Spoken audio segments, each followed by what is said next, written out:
ಸಿದ್ದರಾಮಯ್ಯನವರು ಯಾವ ಹಗರಣದಲ್ಲೂ ಇಲ್ಲ. ಸಿದ್ದರಾಮಯ್ಯನವರು ನೀಡಿರುವಂಥ ಸೈಟ್ಗಳಲ್ಲಿ ಎಲ್ಲೂ ಲೋಪದೋಷಗಳಿಲ್ಲ.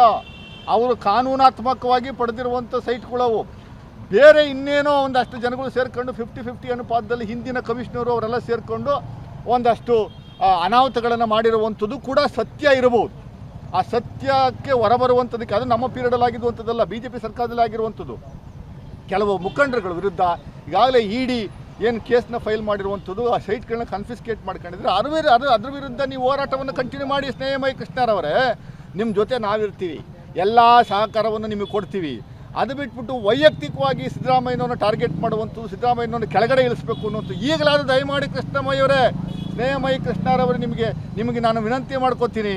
ಈಗಲಾದರೂ ನಿಮಗೆ ಯಾರು ಪ್ರೇರಣೆ ಕೊಟ್ಟರು, ನಿಮಗೆ ದುಡ್ಡುಗಳನ್ನ ಸಪ್ಲೈ ಮಾಡಿದ್ಯಾರು, ಲಾಯರ್ಗಳನ್ನ ನಿಮಗೆ ನೇಮಕ ಮಾಡಿಕೊಟ್ಟಿದ್ಯಾರು, ಯಾರು ಇದು ನಿಮಗೆ ಉತ್ತೇಜನ ಕೊಟ್ಟು ಫೈಟ್ ಮಾಡುವಂಥದ್ದಕ್ಕೆ ಈ ರೀತಿ ಹೇಳಿದ್ದಾರು ಯಾರು ಅನ್ನುವಂಥದ್ದು ಮಾಧ್ಯಮಗಳ ಮುಂದೆ ಬಂದು ಹೇಳಿ ಸತ್ಯ ಹೊರಗಡೆ ಬರಲಿ, ಜನಗಳಿಗೆ ಗೊತ್ತಾಗಲಿ, ಸಿದ್ದರಾಮಯ್ಯನವ್ರು ಏನು ಅನ್ನೋಂಥ ಗೊತ್ತಾಗುವಂಥ ಕೆಲಸ ಆಗಬೇಕು. ಇಲ್ಲಾಂದ್ರೆ ನಾವು ಹೋರಾಟಗಳು ಮಾಡ್ತೀವಿ. ಸುಮ್ಮನೆ ಏನೋ ಅವ್ರಿಗೆ ಮಸಿ ಬಳಿಯುವಂಥದ್ದು ಮಾಡಿಬಿಟ್ಟು ಸುಮ್ಮನೆ ಕೂತ್ಕೊಳ್ಳುವಂಥ ಕೆಲಸವನ್ನು ಮಾಡಬಾರ್ದು. ಅದು ಯಾರು ಇಬ್ಬರು ವಿರೋಧ ಪಕ್ಷ ನಾಯಕರು ಜೋಕರ್ಸ್ಗಳವ್ರೆ, ಅಶೋಕ್ ಮತ್ತು ಛಲವಾದಿ ನಾರಾಯಣ ಸ್ವಾಮಿ ಅವರು. ಮಾತಾಡ್ರಪ್ಪ, ಈಗ ಬಂದು ಹೊರಗಡೆ ಈಗ ಮಾತಾಡಿ. ನೀವು ಇಂಟರ್ನ್ಯಾಷನಲ್ ಏಜೆನ್ಸಿ ಕೊಟ್ಟರು ಇಷ್ಟೇ, CBI ಕೊಟ್ಟರು ಇಷ್ಟೇ, ಲೋಕಾಯುಕ್ತ ಕೊಟ್ಟರು ಇಷ್ಟೇ, ಇನ್ನೊಂದು ತನಿಖೆ ವ್ಯವಸ್ಥೆ ಕೊಟ್ಟರು ಇಷ್ಟೇ. ಬಹಳ ಸೌಮ್ಯವಾಗಿ ಮಾನ್ಯ ಮುಖ್ಯಮಂತ್ರಿಗಳು ಅವರೇ ಖುದ್ದಾಗಿ ಈ ತನಿಖೆಗೆ ಸಹಕರಿಸಿದ್ದಾರೆ. ಇದೇ ಆಫೀಸ್ ಕಚೇರಿಗೆ ಬಂದು ಅವರು ತನಿಖೆಗೆ 3 ಅವರ್ಸು ತನಿಖೆಯಲ್ಲಿ ಭಾಗವಹಿಸಿದ್ದಾರೆ. ಅಂದರೆ ನೀವು ಅವರ ಈ ನೆಲದ ಕಾನೂನಿಗೆ ಕೊಡುವಂಥ ಗೌರವ ಕಾಂಗ್ರೆಸ್ ಪಕ್ಷದವರು ಎಷ್ಟು ಅನ್ನುವಂಥದ್ದು ಅರ್ಥ ಮಾಡ್ಕೊಳ್ಳಿ. ಯಾವತ್ತೂ ನಾವು ಅಧಿಕಾರವನ್ನು ಮಿಸ್ಯೂಸ್ ಮಾಡ್ಕೊಳ್ಳೋಂಥ ಕೆಲಸವನ್ನು ಮಾಡಿಲ್ಲ. ಸೊ ಅದರಿಂದ ಸ್ನೇಹಮಯಿ ಕೃಷ್ಣರವರೇ, ದಯಮಾಡಿ ನಿಲ್ಲಿಸಿ ನಿಮ್ಮ ಹೋರಾಟವನ್ನು ಮುಂದುವರಿಸಿ. ಬೇರೆ ವಿಚಾರದಲ್ಲಿ ಹೋರಾಟವನ್ನು ಮುಂದುವರಿಸಿ. ಜನಸಾಮಾನ್ಯರಿಗೆ ತೊಂದರೆ ಕೊಡುವಂಥದ್ದು, ಮುಖ್ಯಮಂತ್ರಿಗಳಿಗೆ ತೊಂದರೆ ಕೊಡುವಂಥ ಕೆಲಸವನ್ನು ಮಾಡಬೇಡಿ. ಆಮೇಲೆ ತನಿಖಾ ವ್ಯವಸ್ಥೆಗೆ ನೀವು ಅಪಮಾನ ಮಾಡುವಂಥ ಕೆಲಸವನ್ನು ಯಾವ ಕಾರಣಕ್ಕೂ ಮಾಡೋಕ್ಕೆ ಹೋಗ್ಬೇಡಿ. ಸರಿ ಇಲ್ಲ, ಅದು ಸರಿ ಬರಲ್ಲ. ಅದು ನೀವು ತೀರ್ಪನ್ನು ಗೌರವಯುತವಾಗಿ ಸ್ವೀಕಾರ ಮಾಡಬೇಕು. ಆ ಸ್ವೀಕಾರ ಮಾಡುವಂಥ ಮನೋಭಾವ ಇಟ್ಕೊಳ್ಳುವಂಥ ಕೆಲಸವನ್ನು ಮಾಡಿ ಅಂತ ನಾನು ಮತ್ತೆ ತಮ್ಮೆಲ್ಲರಲ್ಲೂ ಮನವಿ ಮಾಡ್ಕೊತೀನಿ.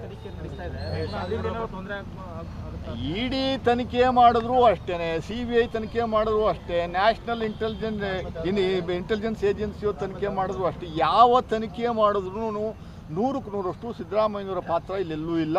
ಮಾನ್ಯ ಮಿಸಸ್ ಸಿದ್ದರಾಮಯ್ಯವರ ಪಾತ್ರನೂ ಯಾವುದೂ ಇಲ್ಲ. ಅವ್ರ ಜಾಗನ ತೆಗೆದುಕೊಂಡಿರುವಂಥದ್ದಕ್ಕೆ ಪರ್ಯಾಯವಾಗಿ ಜಾಗ ಕೊಟ್ಟಿರುವಂಥದ್ದು ಅಷ್ಟೇ. ಇನ್ನೇನೋ ಸೈಟ್ಗಳನ್ನ ಹೊಸದಾಗಿ ಬರೆಸ್ಕೊಳ್ಳುವಂಥದ್ದು, ಜನಸಾಮಾನ್ಯರ ಜಾಗವನ್ನು ಕಬಳಿಸಿರುವಂಥ ಕೆಲಸವನ್ನು ಮಾಡಿಲ್ಲ.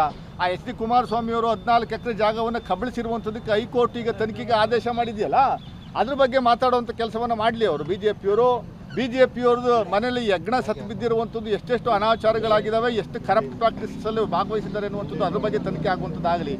ಯಾವ ಇಡಿನೂ ಏನೂ ಮಾಡೋಕ್ಕಲ್ಲ. ಇದ್ರ ಬೇಸಿಸ್ ಮೇಲೆ ಇಡಿಯವರು ಕ್ಲೋಸ್ ಮಾಡಿ ಅವರು ಗಂಟು ಮುಟ್ಟೆ ಕಟ್ಕೊಂಡು ಬೇರೆ ಕಡೆ ಹೋಗುವಂಥದ್ದು ಸೂಕ್ತ ಅಂತ ನಾನಾದರೂ ಭಾವಿಸ್ತೀನಿ. Thank you sir.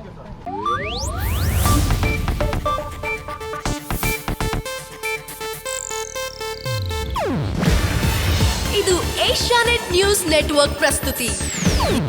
ನೀವು ನೋಡ್ತಿದ್ದೀರಾ ಏಷ್ಯಾನೆಟ್ ಸುವರ್ಣ ನ್ಯೂಸ್.